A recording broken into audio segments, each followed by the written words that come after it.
Kılındardan gelgen, kıyla jodu cengen, Kırgız elden ufaktarыбыз. Ата мекеним, атақты жерим, кылымдарға сени ырдап келемин. Возможно, физическое тело у него другое. Саламатсыздар бардактуу көрүүчүлөр. Негизи бакытты ар бир адам ар кайсыл жактан издейт экен. Бирөөлөр акча байлыктан издесе, бирөөлөр ден соолуктан. Ар бир агарып аткан таңда көзүбүздүн ачканы эле бул Кудай тааланын берилген бир эң чоң мүмкүнчүлүк бул жашоодо. Жана ошондой эле ден соолугубуз чың, жакындарыбыз жаныбызда болсо, мына ошол биз үчүн бакыт болот экен. Ал эми бүгүн биз үмүт, надежда балдарды калыбына келтирүү борборунда турабыз. Бүгүн өзгөчө инсандар менен маектешкенге келдик. Биз менен бирге болуңуздар.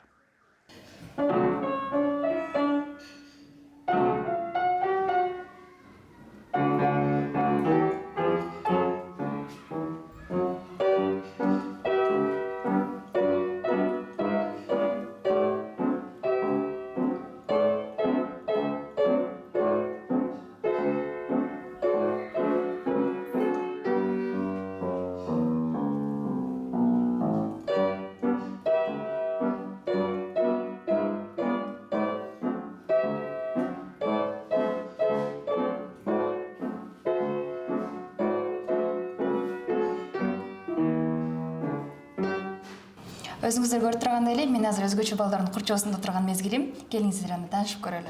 Саламатсыз, кандайсыз? Жакшы. Атыңыз ким? Лидия. Лидия. Сиздики? Алсейит. Алсейит мырза. Айбек. Айбек мырза. Сиздики? Меники Гусван. Сиздики? Анжелина. Кандайсыздар? Маанайыңыздар жакшыбы? Жакшы. Ошентип сиздерге конок болуп келип калдык бүгүн. Рахмат. Күнүңүздөр кандай өтүп жатат? Ысыкта кыйналбай элесиздерби? Жок. Жакшы эле. Көнүп калдык. Анда келиңиздер, анда жакыныраак таанышалы. Бош убактарыңызда эмне кыласыздар? Деги эле хоббиңиздер эмне? Биз саат 8:30 келебиз бияка. 4-кө чейин. 4-кө чейин окуйсуздар? Ооба. 8:30 4-кө чейинби? Ооба. Аябай көп эмеспи? Жок. Жакшы, Ооба. Сиздин айтарыңыз? Мен Эмнеге кызыгасыз? көбүнчө сабактардан тарых сабагына кызыгам. Тарых сабагын жакшы көрөсүз. Ооба, жакшы. Сизде бул жакта мугалимдер айтып кетти, Чыңгыз Айтматов үчүн чыгармаларын билет, аябай жакшы билет депчи. Бир аз айтып берсеңиз анда. Качан төрөлдү эле Чыңгыз Айтматов? Кандай чыгармалары бар деги эле? Орусча деле айтып берсеңиз болчу. Чыңгыз Айтматов родился в 1928 году Да, в селе Шерев Таласской области. да, молодец. Он закончил 8 классов. Ага. Его отца звали Торох Айтматов. Да. Мунун баарын сиз каяктан билесиз? Качан окудуңуз? Я это узнал благодаря Сонеже. Благодаря Сонеже, да? Келиңиз анда, сиз өзүңүздүн хоббиңиз тууралуу айта кетсеңиз. Мен өзүм хоббим би жана футбол көйм. Футбол. Анан пианино ойнойм. Жана мончуктан биз эме браслет жасайбыз. Браслет Лида экөөбүз. Дагы ошо. Сиз башлагыңызды эмне кыласыз? Сабак окуйм. Кайсы сабакты жакшы көрөсүз? Математика. Математиканы жакшы көрөсүз. Биз сизди ырдайт деп уктук. Келиңиз анда бизге бир аз ырдап бериңиз, сиздин үнүңүздү угалы. Кыргызча болобу? Ооба. Келиңиз анда. Кылымдардан келген, кыйла жоду жеңген, Кыргыз элден упактарыбыз. Азгырса да заман, алдаса да жаман, Касым кылбай өз мекениңе. Бештин төрүндөй, берметин өрүндөй, берекелүү жерим. Кыргызстан ата мекеним, ардактуу жерим, кылымдарга сени ырдап келемин, мекеним менин кымбатым жерим, жүрөгүмдө сени сактап келемин. Келиңиздер кол жаап алыңыз.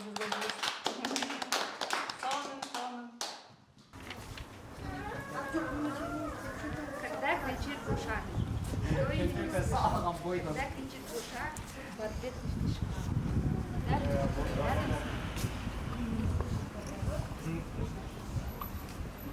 Саламатсызбы? Саламатчылык. Кандайсыз, ден Жакшы, жакшы. Сиз менен көрүүчүлөр менен биргеликте таанышууну көрдүк. Өзүңүз жөнүндө кыскача таанышып кетсеңиз. Мен өзүм Сайнагүл Бозумовна, работаю. Бияктан 14 жыл иштеп жүрөм. Майып балдар менен биринчи келгенде мен өзүм майып балдарды көрүп алып аябай ыйлагым келип, түшүнбөй балдарды. Анан кийин кичине көнгөндөн кийин анан түшүндүм бул балдардын ич дүйнөсү кандай экен. Возможно, физическое тело у него другое, а душа у него такая же, как у всех людей, абсолютно такая же. И видение мира такое же. И мен ушул балдардан көп үйрөнөм, көп нерсеге. Бул балдар аябай эч качан жаманчылыкты ойлобойт, ич дүйнөсү таза аябай. Мындай балдардын взгляды как будет? Көз карашы башкача. Ну и, конечно, мен психолог болуп иштейм, анан бул балдарды көп нерсеге үйрөтөм. Кандай бул турмушта кандай жашаш керек, кандай мамиле жасаш керек. Анан кийин бияктан программа менен иштейбиз. Терапиялардын көп терапияларды өтүшөт булар өздөрү. Биздин жакында жаңы ат алып келди бизге. Спонсорлар ошол ат менен балдар эми өздөрүнүн физическое тело. Физическое тело у них становится лучше, они становятся уверенными. Когда садятся на лошадь, они становятся уверенными. И дети, которые не могут ходить, их ноги, получается, что лошадь дает понятие, что они ходят. Получается, что он ощущает вот эту вот ходьбу. Те дети, которые вообще не могут ходить, они начинают ощущать эту ходьбу. Ат алып келип, анан аттар, эки атыбыз эски ат болуп калды, ал уже өзүнүн немесин иштеп бүттү, эми жаңы атты алып келди, аны азыр жакшылап отуруп, эметип балдарга көндүртүп, анан кийин ал ат уже өзүнүн ишин жашайт.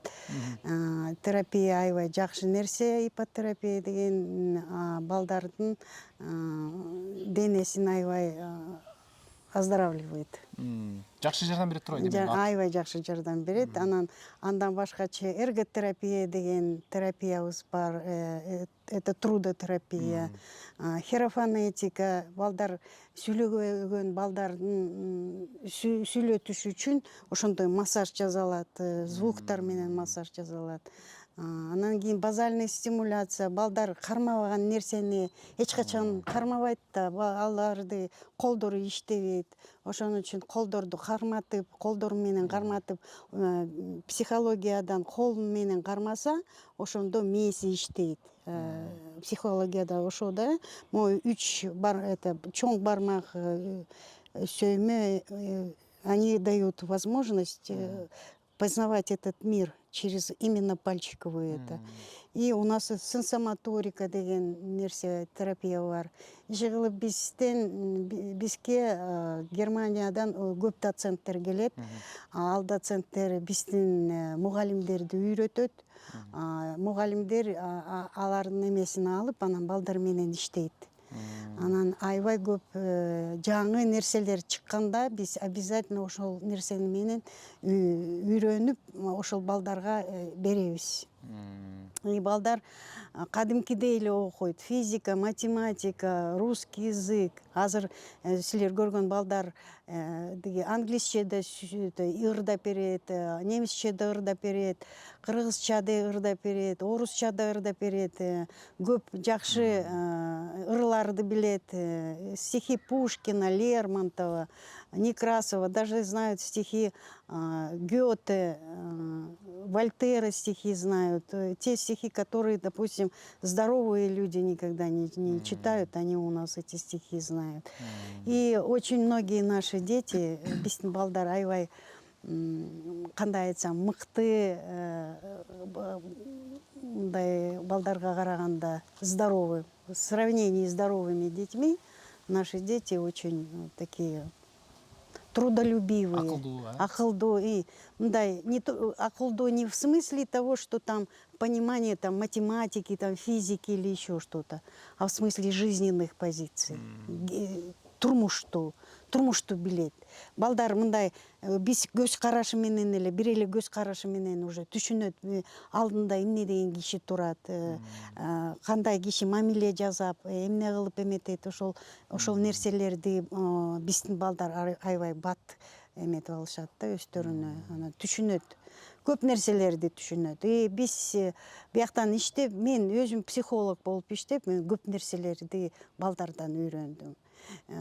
Допустим, когда человек в стрессовые ситуации заходит, он все время в стрессе, ему чего-то не хватает, а нашим детям все хватает, они счастливые. Аябай бактылуу да биздин балдарыбыз, аябай бактылуу. Мындай айтканда проблем деле мындай жок биздин балдар. Анан сироты как по-кыргызски? Жетимдер деп коет. Жетим балдар бизде көп, ошол жетим балдарга биз аябай көп жакшы нерселерди жасайбыз, деги обязательно эмеге алып барабыз. Туулган күнүнө биздин спонсорубуз кафе менен сүйлөшөт, ошол жактан барып кафеден чогуу өткөрөт. Балдарга аябай это приятно, потому что они сироты же. Ошол анан мындай айтканда биздин центр аябай жакшы центр да, мындай биздин мугалимдерибиз постоянно эме болуп турат, в ногу со временем идут. Все новые терапии, которые выходят, обязательно здесь у нас в этом центре. У нас не только у нас направление, не биздин направление жалгыз эле ДЦП же аутизм деген эмес, биздин охватывает все. И ДЦП, и аутизм, и гидроцефалия, и микроцефалия, и очень редкие заболевания, о которых люди даже не знают. И у нас в нашем центре почти все дети с особыми заболеваниями, их много. И у нас нет одного направления работать, допустим, с даунятами. Есть у нас здесь центры с даунятами только работают, а наш центр работает со всеми детьми. У нас широкий спектр знаний. Мы работаем почти во всех направлениях и очень точечно следим за каждым ребенком. Ар бир баланын өзүнүн папкасы бар. Папкасынын ичинде кандай занятие өткөрөбүз, кандай чыгарабыз эмесинен, чтобы оздоровить его. Вот. И у нас прямо на каждого ребенка записана папка, и какие терапии будем проводить, что мы будем с ней, какие задачи мы будем ставить, чего мы хотим добиться. И вот точечная вот эта вот лечебная педагогика, она дает для ребенка большое развитие. И когда вот ко мне приходят как психолог, айтышат да, кейбир энелер, аталары келип анан айтат, мен балдарымды ушундай вердикттерди окуй албайт деп айтышат. Мен айтам да, итти деле окутат, мышыкты деле окутат, а эмнеге кишини окутпайт деп айтат. Андай нерсе жок болуш керек да, туурабы? Как это можно сказать, что мой ребенок необучаемый? Не может быть необучаемых. Любого человека можно обучить, но в меру его возможностей. Потому что если сиз балаңыз окуй албайт, минте албайт, дегинте албайт деп айтса, это же нонсенс, туурабы? Киши деген бул дүйнөгө келген киши, он пришел развиваться. И любого человека можно развить. Я как психолог, я всегда говорю, что любого ребенка можно развивать. Но только, конечно, учитывать его способности, его возможности. В меру его возможностей можно научить. Конечно, если ребенок, у него очень сильно поврежден мозг, то, конечно, там не о чтении там, или обучении грамоте речи быть не может. А здесь именно, допустим, держать правильно ложку, ухаживать за собой, чтобы в этом мире он чувствовал, что он что-то сам может сделать. Өзі бірдемкені жазаса, өзінің іч дүйнөсү башкача болот да, туурабы? Бактылуу дагы мындай Да. өзгөчө ыраазы болот өзүнө. Өзүнө да разы болот, дүйнөгө да разы болот, и мозг по-другому начнет работать, да, потому что он разы, потому что он может что-то делать. А наша главная задача не то, что там научить математике, да, это надо, если ребенок это может.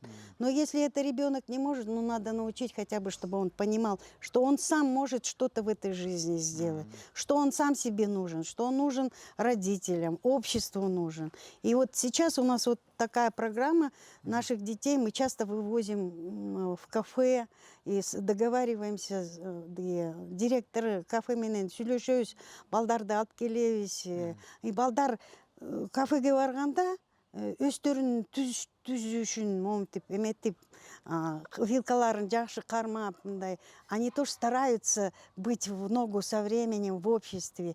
А бизди көргөндө ойлошот да, булар эчтекени билбейт, анан тупые, анан эме деп эметишет да. А биздин балдар зато келгенде уже в общество выходят, они себя совершенно по-другому ведут. Вот у нас, допустим, есть урок этики, где они знают, где какую вилку, как положить вилку, сказать, что я доел, как положить вилку, что я не доел. Эти вещи наши дети знают, ну, те, которые могут усвоить. То есть это такие вещи, которые, ну, казалось бы, для здоровых детей недоступны, а наши дети здесь, они полностью стараются. Те дети, которые усваивают, они в полную меру усваивают тот материал, который мы даем. Башында бир эле суроо менен баштаган, бирок бүт эле суроомо жооп берип койдуңуз окшойт. Жакшы кеткенсиз. Жок. Эми иштегениңизге жалпы канча жыл болду? 14 жыл болду. Эми ушул 35 жыл болот. Анан биз азыр даярданып атабыз. Жакшы даярданып, балдарыбызды көрсөтүп, өзүбүздүн центрибиз бизди да карап, эл айтсын да, что здесь работают люди с большим сердцем и с большой душой. Сөз түрдө, бул нерсени сөз түрдө эл түшүнөт, баалайт сиздерди. Суроомду толуктап коеюн. Иштегениңизге жалпы 14 жыл. 14 жыл. Эми бул жакта көрүнгөн адам иштей албайт. Жок. Эми бул жакка кандай адамдар иштейт?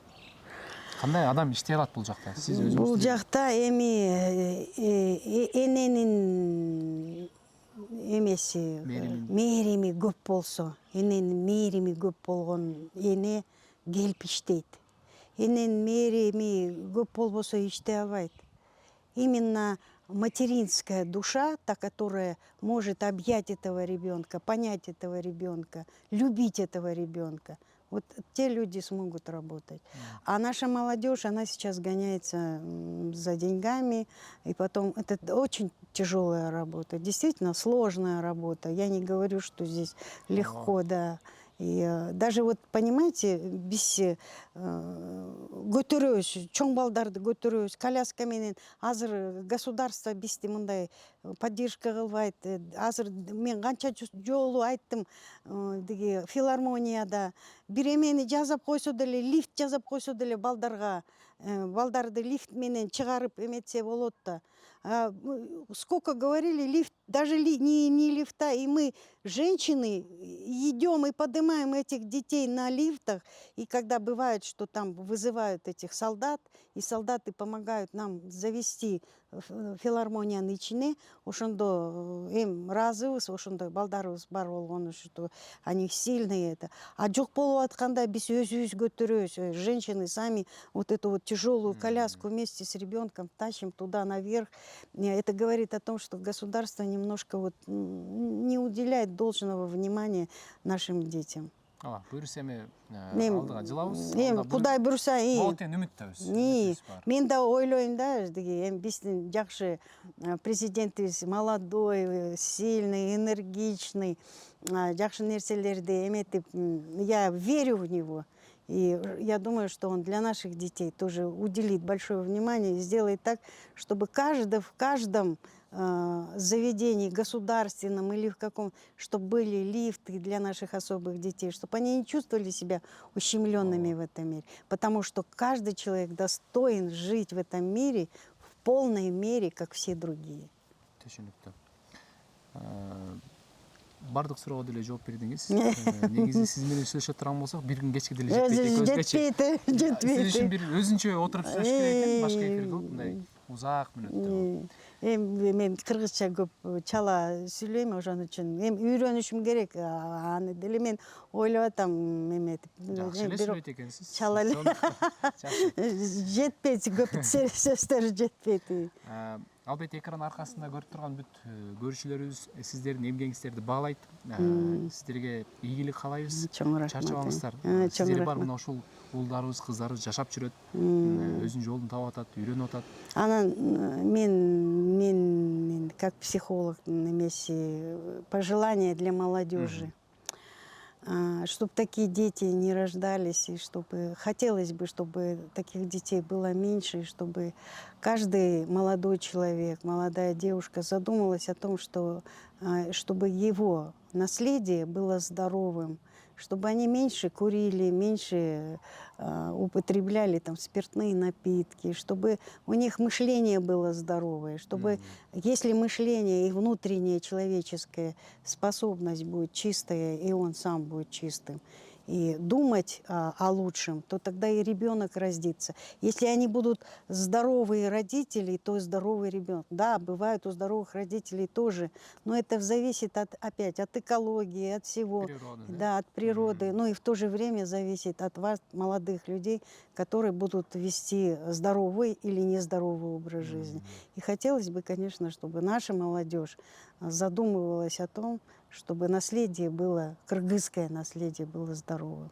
Айтканыңыз келсин. Бул эң биздин жашыбыздагы, биздин жаштар тамеки чеккен, ичкен жаштарыбызга бул өзгөчө кайрылуу болду. Өзүңүздөрдүн келечегиңиздерди ойлоңуздар. Бул өзүңүздөрдүн келечегиңиздер бул Кыргызстандын келечеги. Ушундай уул кыздар болуп калышы мүмкүн дейли. Эжекебиз жөн айткан жок. Сизге чоң рахмат. Ишиңизге ийгилик каалайбыз. Жана ошондой ийгилик бакыт сизге. Биз буюрса дагы келебиз. Келгиле, мы обязательно ждем. Бул жерде карасаңыздар, балдардын өз колу менен жасалган сонун нерселер бар экен.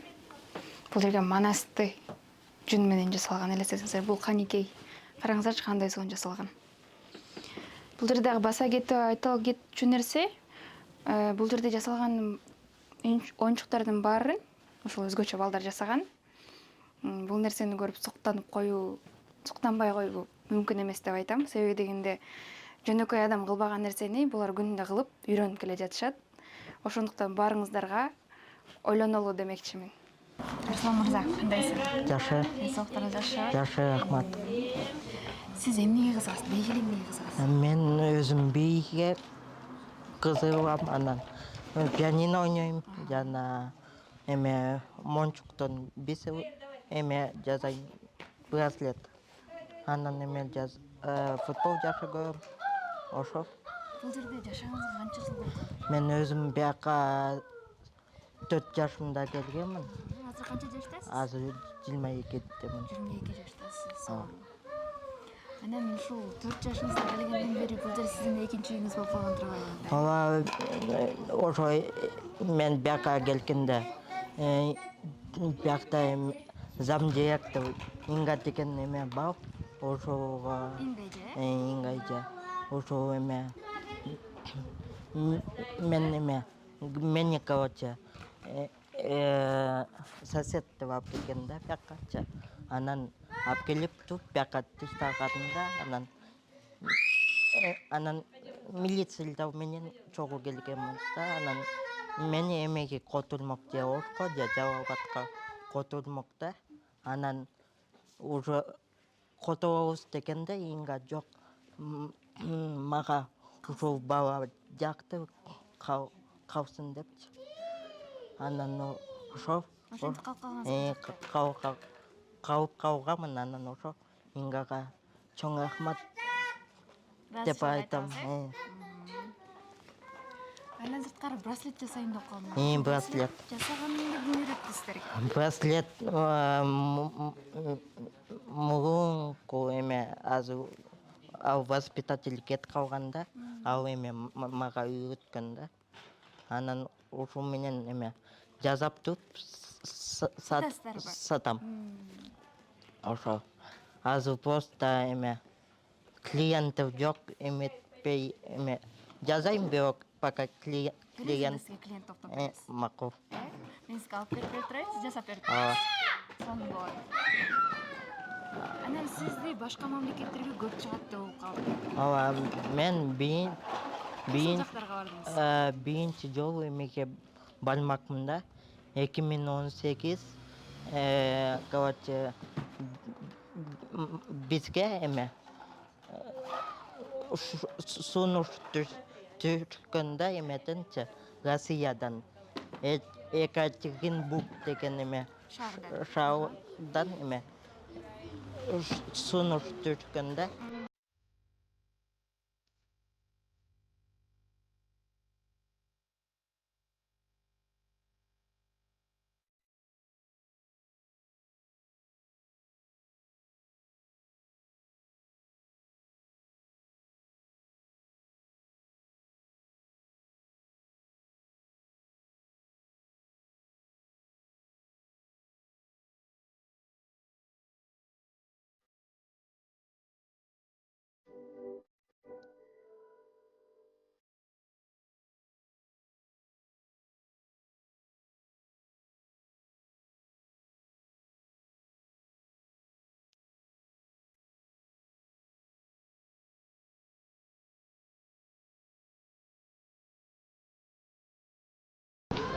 Саламатсызбы? Саламатчылык. Кандайсыз? Денсаулыгыңыз жакшыбы? Жакшы. Биз экөөбүз тааныша элекпиз, жакшы. Ушул көрүүчүлөр менен биргеликте таанышайын дедим. Макул. Аты жөнүңүз? Лидия. Лидия. Меники Мунарбек. Таанышканыма кубанычтамын. Канча жаштасыз? 22-демен. 22-десиз. Жакшы. Бул жерде канча убакыттан берисиз? 4-жыл болуп атат. 4-жыл болду. Мени эң эле кубандырган нерсе сиздин кыргызча сүйлөгөнүңүз болуп атат. Рахмат. Бул негизи кыйынчылык жараткан жокпу кыргызча үйрөнүүдө? Жок. Балким айлана чөйрөңүз бүт эле кыргыз болгон үчүн сизге да оңой болду окшойт. Ооба. Жакшы. Пианино ойногонуңузду да көрүп кубандык. Аябай сонун ойнойт экенсиз. Негизи чыгармачылыкка жакынсызбы? Музыка дүйнөсүнө Ооба. жакын десек болот. Ооба. Меники слухум жакшы экен. Слуху. Слухуңуз жакшы. Бул жакта мугалимдер барбы пианинодан үйрөтүп? Ооба, ушул эже жанында отурду го, мен менен ойноп. Ушул эже мага сабак берет. Өзү эле. Башка мугалимдер жок, өзү эле. Башка жок, ушул эже эле. Элмира Абдраевна деген. Элмира эжеге билдиребиз. Анан бул жердеги Надежда үйүнөн, Үмүт үйүгө эмнеси менен жагат сизге? Бүт нерсе жагат. Сабактар, анан жашаган жерим жагат. Биздики жаңы үйүбүз бар. Ошол жака кирдик баарыбыз. Мен Русланти балам. Ооба. Ошол жакта азыр жашап атабыз. Ал үйүңүздөр кайсыл жакта? Ушул жерде? Моякта 1-2ден үй Ылдыйракта. өтүп. Жакшы. Сабактар деп калдыңыз да. Кандай сабактар өтүлөт негизи? Биздики сабакты мектепте окшоп бербейт, башкачараак. Башкачараак. Ооба, биздики жеңилирээк. Эртең менен сабак саат 8:30 келебиз. Биз эртең менен круг өтөбүз. Баарыбыз анан өзүбүз класска барып, өзүнчө круг өтөбүз. Анан сабак болот. Азыр биздики 4 жума русский язык болуп атат. Анан сабактан кийин биздики завтрак болот. Анан дагы сабактар кайра болот. Английский, анан рукоделие, кол эмгек, дагы эмне, рисование, форм, кара менен ак боюп. Анан ипотерапия болот. Дагы кайсы? Көп сабактар дагы көбүрөөк. Мен ушу жана башында сүйлөшүп угуп калганда сиз комуза чертип турбайсызбы негизинде? Ооба, азыр ушул эжекем кетип калган. азыр Комуздан бергенче кетип калган. ооба кетип калган. Азыр биз кичине ойлонуп атабыз. Эгер ал мага өзүнчө келсе жакшы болот. Ал азыр кетип калды по семейным обстоятельствам деп. Азыр биз пока билбейбиз, ал айтты кичине салып тур. Барам деп. Комуз үйрөнүүдө кыйынчылык жараткан жок бизге? Аябай жеңил болчу. Жеңил. Ооба. Фортепиано караганда комуз жеңилби? Ооба. Негизи бир эмес 3 комузуңуз бар окшойт да, угушума караганда. Ооба, 2 комуз алар эме подарок эмес эме, сувенир деген. Меники өзүмдүкү мага өзүнчө кылып койду. Бир спонсор байке. Ушу мага мен видео эселечек тартып койду мени. Ошу байкеге жиберип, ушу кызга керек комуз деп кылып коюңузчу, пожалуйста деп. Ушу кылып койду. Жакшы. Эми алдыда кандай максаттарыңыз бар? Эмнени кыялданып жүрөсүз?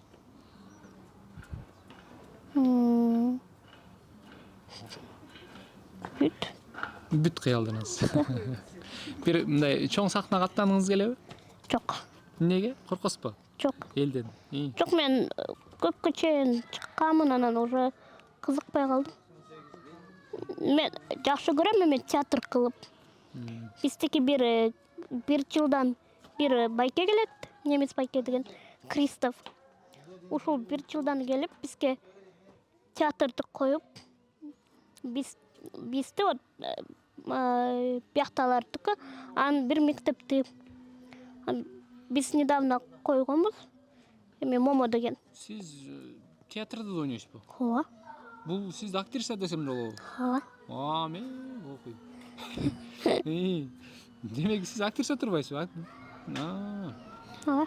Момо деген. Ооба. Бул эме саат время жөнүндө болчу. Ушул мага ушул театр аябай жагат. Кызыгам. Ойногон дагы жагат, көргөн дагы жагат сизге. Ойногону. Ойногон көбүрөөк. Ооба. Негизи театрда ойнойм деп атпайсызбы? Кандай ролдорду аткарасыз? Мен көп главный роль ойнойм. Потому что биздикилер көп балдар же сүйлөй албайт, же аларга кыйынчыраак болуп калат. Аларга ушул байке айтат, силер мындай кичинекей алгыла. Башка мектепте аларга дагы кичинекей роль берет. Потому что алар еще сабакка жетиш керек. Алар эртең менен бизге келип, биз менен кичине репетиция кылып, анан кетет сабакка. Бизде зал бар, чоң зал эме жакта, Льва Толстой жакта. Ошол жакта биз уже сцена коюп атабыз. Репетиция ошол жакта өтөт? Жок, биякта биринчи болуп, кыска кылып. Анан уже генеральный репетиция болгондо уже тиякта кылабыз. Анан ошол жакта кылабыз 2 күн, пятница, суббота. Бир күн конокторго, спонсорлерге кылабыз. Экинчи күнү родительдерге, биздикилерге. Жакшы. Бул жерде ушу балдардын арасынан, кыздардын арасынан эң эле жашылуу сизби?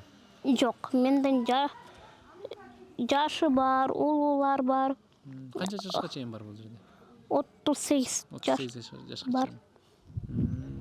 Алар азыр Льва Толстой жакта сабак алып атат.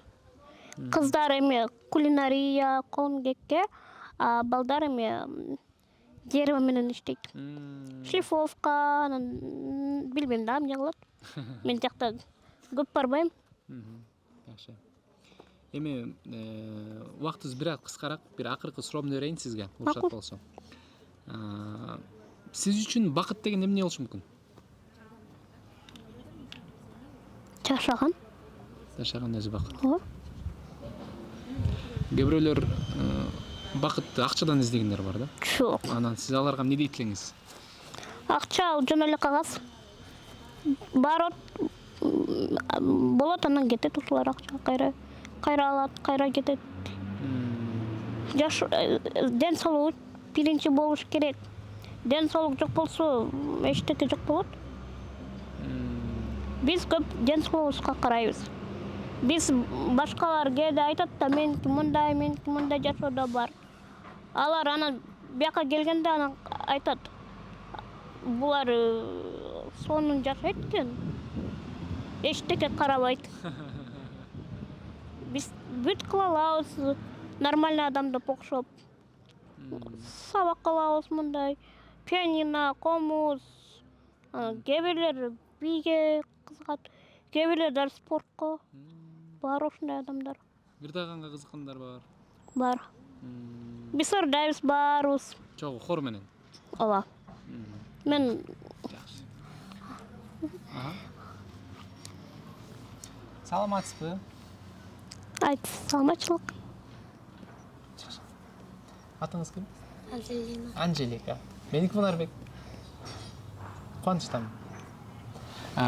Сиздин сиңдиңиз болот, а? Классташым Классташыңыз болот. Канча жашта? 16-17-де. 16-17-де. Түшүнүктүү. Хабиб. Сизге чоң ыраазычылык билдиребиз.